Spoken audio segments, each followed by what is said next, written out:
507절 말씀입니다.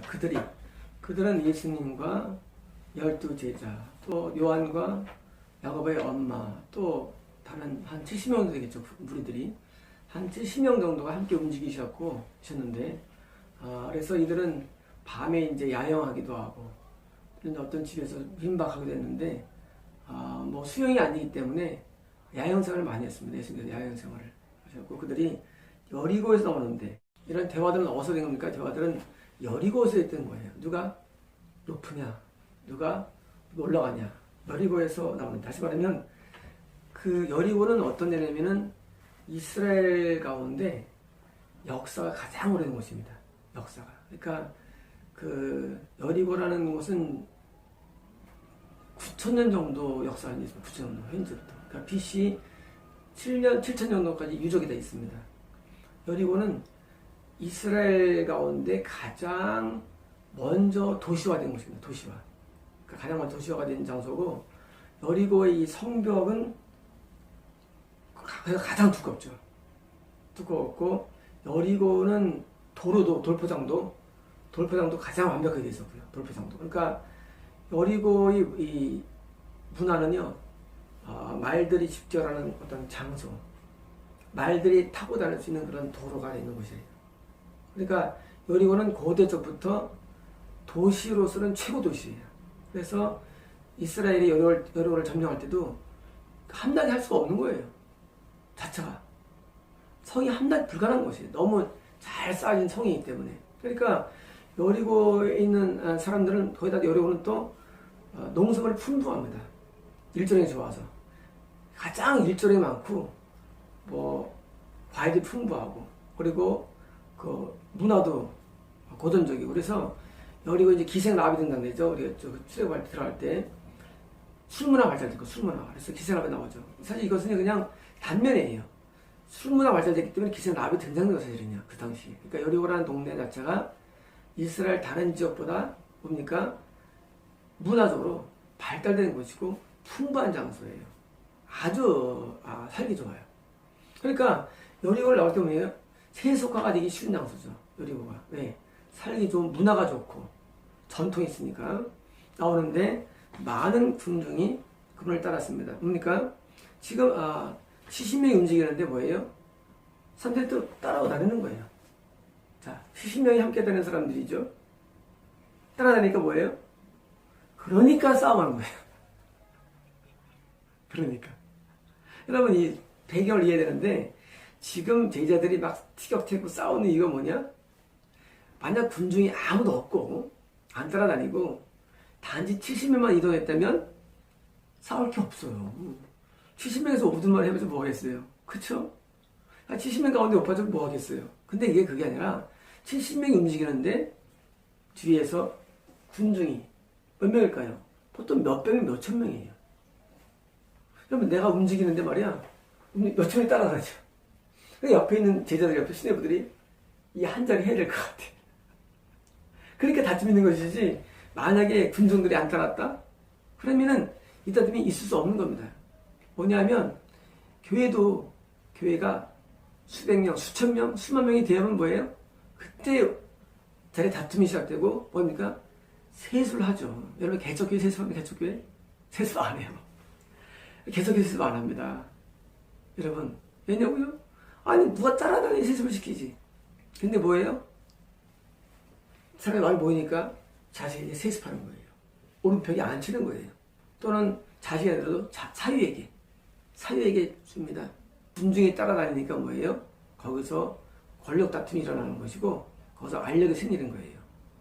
뭐냐면, 지금 이 말씀을 쓰신 이유가 뭐냐면, 이건 두 가지인데, 여리고라는 어마어마한 좋은 동네, 세속한 동네에서 지나갈 때 저희들이 다툼이 있었고, 그리고 이유가 뭐냐? 많은 군중이 따랐기 때문이라는 사실이에요. 그런데 중요합니다. 예수님은 이 많은 군중의 관심이 별로 없으시다는 사실이에요. 이게 중요한 겁니다. 만약 군중이 따라가신다는 다음에 다음 이어질 스토리가 군중을 전체를 대상으로 설교하거나 전체를 대상으로 한 게 아니라, 희한하게도 그 중에서 가장 천박한 사람을 향해서 예수님의 고침과 성교가 일어난다는 사실입니다. 뭐냐면 수많은 군이 따라다닌다고 다 천국 가느냐? 다 예수 믿느냐? 은혜 안에 사느냐? 아니라는 거예요. 여러분, 목회자들이 뭘 봐야 되느냐? 목회자 봐야 할 것은요, 군족을 볼 게 아닙니다. 뭘 봐야 되느냐? 그 중에 진짜 천국 들어갈 사람을 한 명, 두 명을 발굴하는 일입니다. 그게 주로 할 일이에요. 우리는 사람은요, 말씀에 따라다니는 뭐예요? 오상하냐? 그래, 군중이 왔다 갔다 합니다. 몇천 명, 수만 명 왔다 갔다 해요. 그래, 뭐예요? 붕 뜨는 거예요. 또 하나 뭐예요? 진리사역이 안 되는 거예요. 진리사역이 뭐예요? 그 중에 진짜 천국으로 인도할 사람을 발굴해내는 거예요. 이게 진리사역이에요. 왜냐면요, 그 수천 명, 수만 명도요, 여러분, 예수님을 수만 명이 따라다녔는데 몇 명이 예수님을 따라 제자됐을까요? 120명밖에 없어요. 120명만이 예수님의 진짜 제자가 된 거예요, 사실은요. 그렇잖아요. 나머지는요, 다 간 거예요. 여러분, 사람들이 모여든다고 그러면 흥분하지 마세요. 흥분할 거 없어요. 그 중에 진짜 예수님을 따르겠다는 제자를 발굴해내야 됩니다. 이게 바로 예수님께서 지금 제가 가르치는 내용들이에요. 군중이 따라다니니까 싸우고 있는데 너희 그렇지 않다는 거예요. 이 앞으로 진행될 그 사람을 지목하라는 거예요. 왜? 그 수천 명, 수백 명 가운데 한 명, 두 명입니다.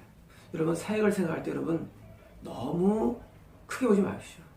우리 몇백만 모이는데 필요 없습니다. 몇천 모이는데 필요 없어요. 왜? 천국은 못 들어갑니다.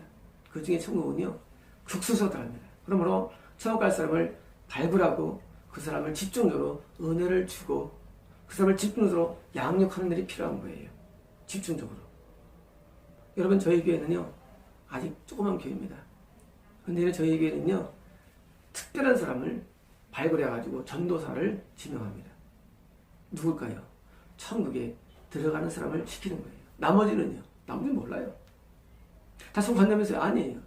천국 갈 사람을 발굴해내는 작업입니다. 시간 지나면 성도도 나갈 수밖에 없어요. 천국 못 간 사람들도. 그래가지고 계속 발굴해가지고 뭐예요? 제자를 삼는 거예요. 제자를. 여러분, 군중에 따라다니면 전체를 가리는 게 아니라 그 중에서 발굴해서 제자를 따로 삼아야 되는 거예요. 이것이 목회하는 사람들이 해야 할 일입니다.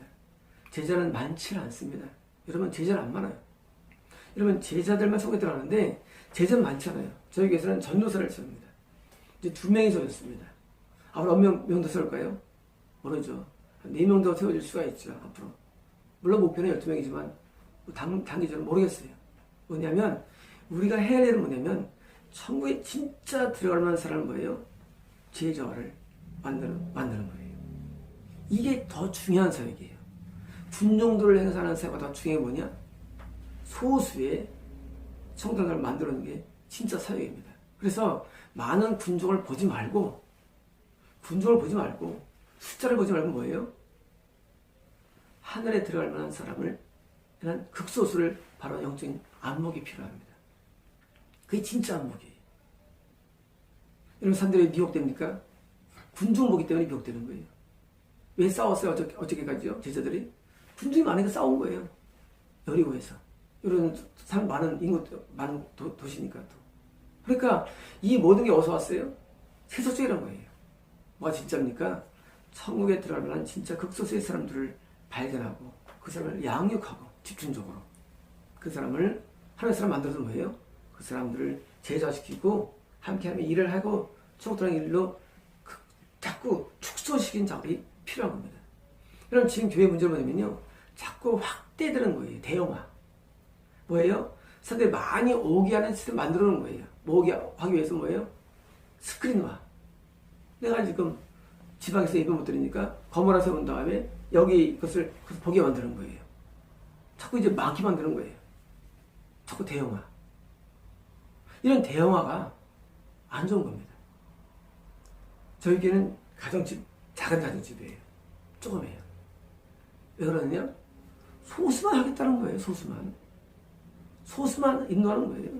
몇 명? 제자들이 12명, 제자들, 제 생전에 저는 뭐 마음 욕심도 없어요. 저희 교회는 위용전은 커지지만은 저는 목표가 12명입니다. 평생 소원이. 많지도 않습니다. 이제 2명이에요. 2명. 아니, 이제 3명입니다, 사실은. 올해 3명 됐어요. 내가 원하는 사람 딱 3명 왔어요. 정확하게. 물론 더 있습니다. 하지만 정말 3명이 더 늘어나겠죠. 왜냐면 여러분께서 목표를 세울 때, 이 목표를 할 때 여러분이 정말 해야 할 일은 뭐냐면요. 다수를 향한 게 아니라 제자, 극소수를 향한 그런 사역으로 정확히 발전돼야 됩니다. 여러분 발전돼야 돼요. 언제까지 많은 사람 놓고 하겠습니까? 소수를 놓고 해야 됩니다. 돈이 안 되는데요. 하는 돈 주십니다. 여러분 우리는 극소수의 사람을 놓고 사역해가지고 그 사람이 정말로 제자로 성장할 수 있도록 계속 우리는 함께 관계하고 함께 영적인 관계성을 가져야 됩니다. 그래서 한 사람이 12명을 제자시키는 게 제 목표입니다. 또 우리 온 사람 제자들을. 그래서 12 전사를 만들고 제 최종 목표예요. 최평 목표예요. 한 명이 12를 만드는 역량을 만드는 거예요. 그게 목표입니다. 그럼 뭐예요? 143명이 되는 겁니다. 평생 목표입니다. 여러분도 군정에 따라다니건 큰 교회건 그거 보지 마십시오. 진짜 천국에 될 만한 사람을 만들어내고 그리고 제자를 만들어서 분명한 사람을 만들어내야지 핍박이 오고 활로는 다 떠나갑니다. 여러분 다 떠나갑니다. 여러분 현재 누리는 숫자에 너무 의지되지 마세요. 다 떠나갑니다. 때로 여러분 군만이 아니라 우리가 지금 재림하시면요 다 지옥 갑니다. 여러분 죽을 때 다 지옥 갑니다. 여러분 그 숫자가 중요한 게 아니거든요. 천국 가는 한 사람이 중요하니까 여러분 사역을 축소하지 않도록 나가십시오. 마치겠습니다.